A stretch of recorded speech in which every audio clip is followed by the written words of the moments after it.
بسم اللہ الرحمن الرحیم۔ ایک وقت تھا جب ملک کے بادشاہ کے اندر عبادت، پرہیزگاری اور دینی سمجھ بوجھ کوٹ کوٹ کر بھری ہوئی تھی۔ آج کے اس گئے گزرے دور میں آدمی ان واقعات کو سنے تو عقل حیران رہ جاتی ہے۔ چنانچہ اسی طرح کا ایک واقعہ منقول ہے۔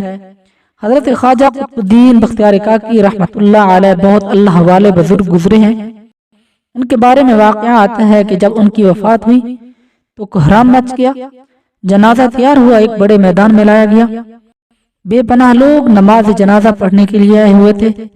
انسانوں کا ایک سمندر تھا جو حد نگاہ تک نظر آتا تھا۔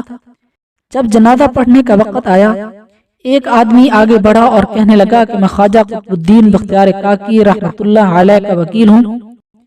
حضرت نے ایک وصیت کی تھی، میں اس مجمع تک وہ وصیت پہنچانا چاہتا ہوں۔ مجمع پر سناٹا چھا گیا۔ وکیل نے پکار کر کہا، حضرت خواجہ قطب الدین بختیار کاکی رحمۃ اللہ علیہ نے یہ وصیت کی کہ میرا جنازہ وہ شخص پڑھائے جس کے اندر 4 خوبیاں ہوں۔ نمبر 1، زندگی میں اس کی تکبیر اولیٰ کبھی قضا نہ ہوئی ہو۔ نمبر 2، اس کی تہجد کی نماز کبھی قضا نہ ہوئی ہو۔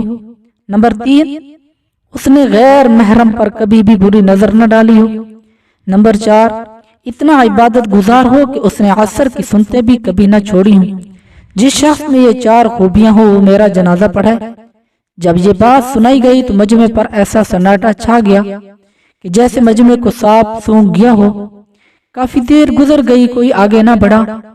آخرکار ایک شخص روتے ہوئے حضرت خواجہ قطب الدین بختیار کاکی رحمۃ اللہ علیہ کے جنازے کے قریب آئے، جنازہ سے چادر اٹھائی اور کہا، حضرت آپ خود تو فوت ہو گئے مگر میرا راز فاش کر دیا۔ اس کے بعد بھرے مجمع کے سامنے اللہ تعالیٰ کو حاضر و ناظر جان کر قسم اٹھائی کہ میرے اندر یہ 4 خوبیاں موجود ہیں۔